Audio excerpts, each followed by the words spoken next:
Good evening and welcome to a special Believeland Prep interview episode. Joe and I tonight are joined by special guest, head coach of the St. Edward Eagles, Mr. Tom Lombardo. How you doing, Tom? Doing fine, Kevin. Doing fine, Joe. Good seeing you. Thanks for joining us. Yeah, thanks. Appreciate it. First and foremost, congrats on your big win, week one against Toledo Central Catholic. Yeah, thank you. Hard fought for sure. Yeah, most definitely. And obviously, you took over this Eds team in 2015. So you've been there for a good amount of time. And, before that you had a tenure with Eds from 2003 to 2007 as well. And you were the head coach at Lake Catholic and Highland. A lot of success, 76-14 record coming into this week. And you've won state titles, but a lot of people want to talk about, your success as a coach, but they forget the difference that a coach can make in a player's life. Kind of what brought you into coaching, high school football? Ever since I was a kid, I remember being interested in the scheme of the game, going to watch my cousin play high school and college football. He was about 9 years older than me. I always, in NFL games, and I always was intrigued by that aspect of it. Then as a player myself, I found myself, kids would be doodling in class and I'd be drawing our wing T offense that Dan Barron ran in when I played in high school. And I just, kind of matriculated to it. And then played a couple years of baseball in college, but then started coaching actually more basketball early. And Dave Belak was a big mentor. We went to a state final when I was real young in Division IV. Lost to Berlin Highland, and I just fell in love with coaching and became head basketball coach at 24 at University School. And that's where Coach Malbasa was a student there, and he was the manager on the team, and it was excellent. And he got into coaching, from that became my JV coach, a couple years later after he came back from Ohio State to John Carroll. And, it just kind of started that way. And, you paid your dues, and I was around great people. Coach Bill Gutbrod is one. My father-in-law, John Gibbons, is another. Jeff Morton was the head coach at University in basketball that I took over for. That I mentioned Dave Belak. Gotten in time to know Larry Karras, the legendary coach at Mount Union, who's been a real mentor as well. So I think when you're around good people and you kind of see how they do it and how they kind of operate in their lives and how passionate they are about the game, you get an early sense that you have that in you. And I think that's what I sensed, and I decided that's what I wanted to do with my career. Now that's awesome. Man. That's all right. You've been a high school football coach, both assistant and a head coach, for quite a long time now. What would you say is the most difficult part of coaching at the high school level? There's many facets. People think coaching is, drawn up plays. Some people think it's that. Some people think it's just building relationships. Some people think it's just dealing with the outside. Some people think it's just yelling at officials. It really is a combination of many hats to be successful. Sometimes you actually have to step back. Some guys have a hard time letting their coaches coach. Probably when I was younger, I was a little bit more like that. As I get older, I realize, no man is an island. You can't do everything yourself. You got to surround yourself with good people. You got to set the proper tone for everything. And you got to be consistent in terms of how you deal with players. Treat the same isn't necessarily fair. You know what I mean? Each circumstance is a little bit different. And but if you're consistent and the kids know that you have their best interest at heart, and sometimes it's tough love, sometimes it's not. But the point is, if everybody's on the same page with your staff and the school and the program, if you align yourself with the philosophy of the school, which I believe in Holy Cross education, going to Gilmore myself, Catholic schools my whole life. You believe in it, you foster that. That's what's most important. And then, you hopefully put a good product on the field. You have kids that want to be part of the program, kids that want to play at the highest level, and you give them a chance to compete at that. And that's kind of what we've been doing. Yeah, that's awesome. I it astonishes me your success, in the classroom and, as well on the field. And, when your team has to, they face a situation that's, adverse in a way that it's a difficult situation. Like what's your biggest thing that you would, you could tell people that about your coaching style that you tell your team when you're facing, a tough opponent? Number one, you got to embrace this. You got to embrace the tough situation. I think if the kids see you get frazzled or your staff get frazzled, they know you're maybe not as prepared. Not that we're not emotionally into the game and there's, excitement and all that, but I'm saying a real sense of that expectation. There's going to be adversity. You have a calm, inner confidence about you. I think that's what it shows. Sometimes, you're getting after people but there's an inner confidence that the kids expect because you expect to win the game each time. And I think, no matter where I've been, that's kind of been, how I felt. I always say, you have a humble approach to it. You're good. We respect everyone, but fear no one. You treat every opponent as if, they can beat you, which they can. And I think when you get in the habit of preparing your team that way, they don't even see it as, it's kind of like it truly is. People say the old cliche, 1 week at a time. It truly is. Our motto this year is 1-0.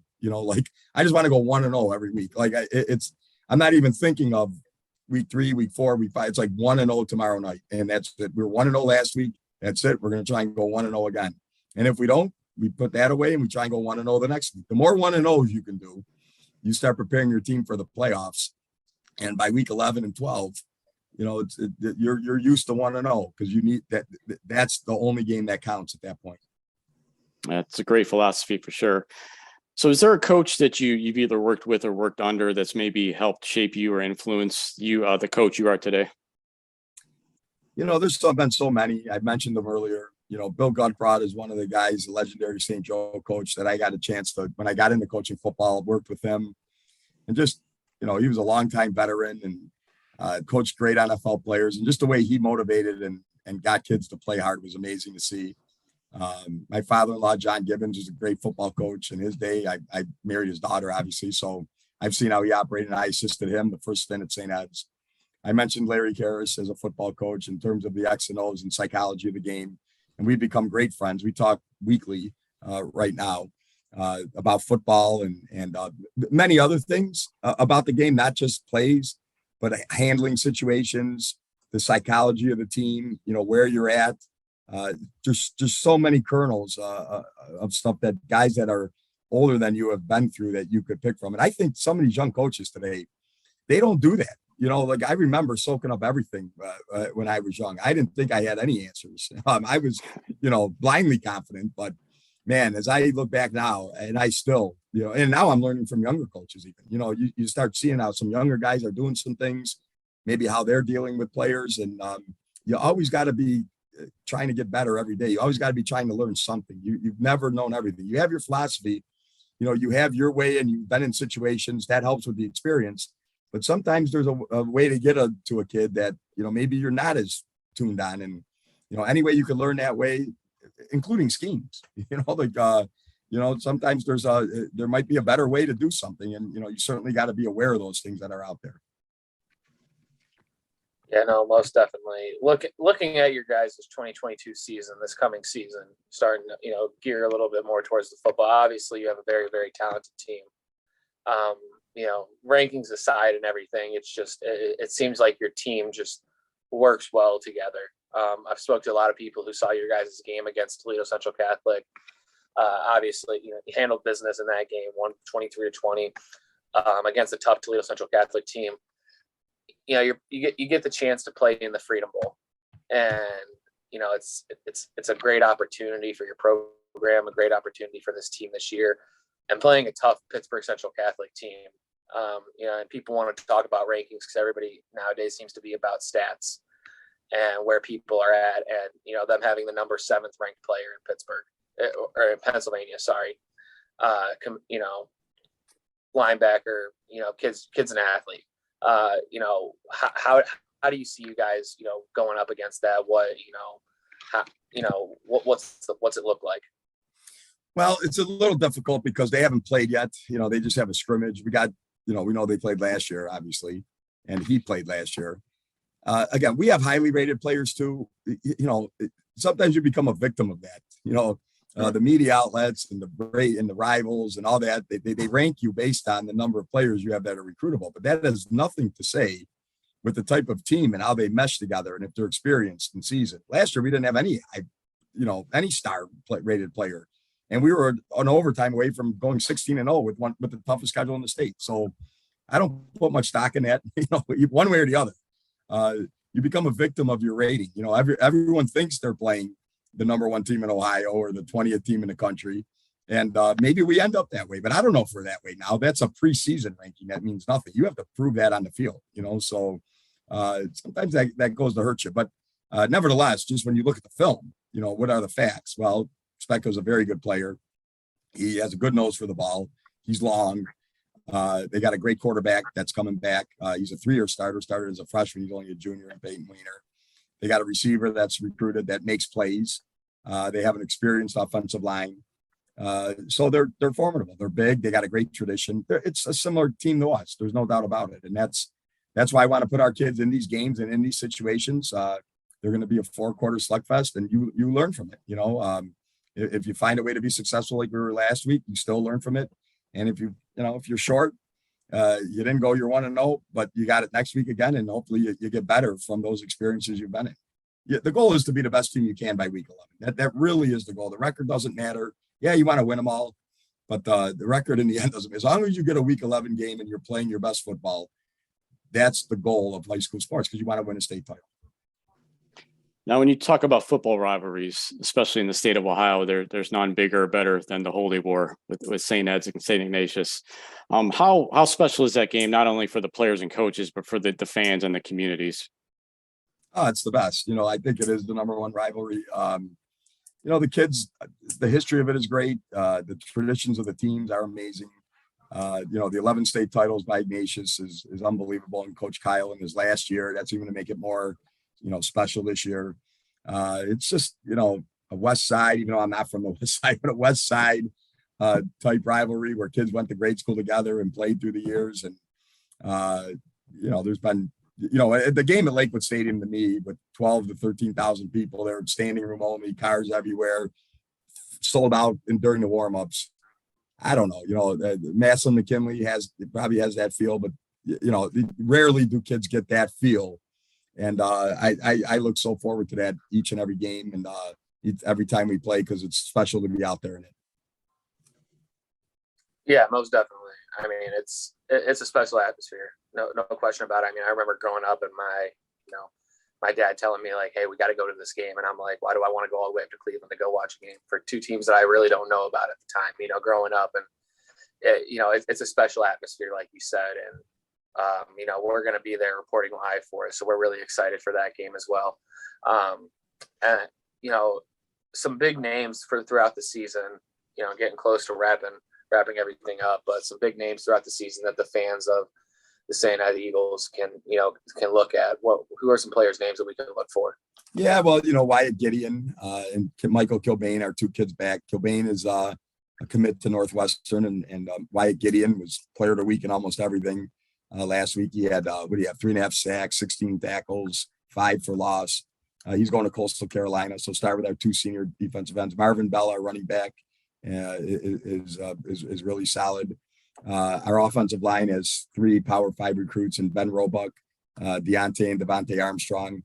Kyle Mason is an electric slot kick returner that has some offers. And then we have a plethora of other really good just athletes and players. We got 5 wrestlers, 3 of whom placed in the state last year as underclassmen starting on defense. We got basketball players out there. We got quarterbacks, a baseball player. We got multi-sport kids, which is how I love it. And I just look forward to us keep gelling and going against the top schedule in the state, if not the country. I mean, you look at Toledo Central, then Pitt Central, second-ranked team in Pennsylvania. Cherry Creek, Colorado, number 1 team in Colorado is coming in, coached by the former Brown Dave Logan. Cincinnati Elder, Massillon, Rock Creek Christian out of Maryland, St. Ignatius, Football North in Canada, Cincinnati Moeller, and Akron Hoban. What else can it's you can't. That's definitely something. Nobody plays that schedule. I guarantee you that nobody plays that schedule. No doubt about it, and that's something that I think people need to take time to accredit yourself with and your staff and the athletic department at St. Edward's High School with, because a lot of schools sometimes they may have a good team and they may play not a good strength schedule, and people who don't know high school sports sometimes forget that it is better for the kids to maybe go, let's say 5-5 playing a really, really tough schedule rather than going 10-0 playing a really easy schedule, because it teaches you how to, get knocked down and, get back up, or, how to, I say it all the time, how to adjust to and overcome an adverse situation. And that, I credit you for that and putting that kind of schedule together, because that the schedule that you just named is, and that everybody has seen, is absolutely insane. And, congratulations on everything that you've succeeded up to this point, Coach. Thanks so much, guys. Yeah, we appreciate you coming on with us tonight. But before we let you go, I know Joe has a special question from one of the fans. We did have a Facebook fan when we posted your interview preview on our Facebook page. A fan said that you looked like an aged Zac Efron. I don't think that's too much of a question. I think you take it as a compliment in all reality. Hey, you know what? I don't even know. I'm so out of it right now. I don't know who anybody is in the world anymore. I'm worried about the Specca kid from Fifth Central Catholic. So if that's a compliment, I'll take it. All right, Coach. We really appreciate you coming on, like we said, and we wish you the best of luck the rest of the season to you and the Eagles. And good luck. And maybe we'll see you at the States again. Great. That'd be awesome. All right. We appreciate it, Coach. Have a good night. Good night.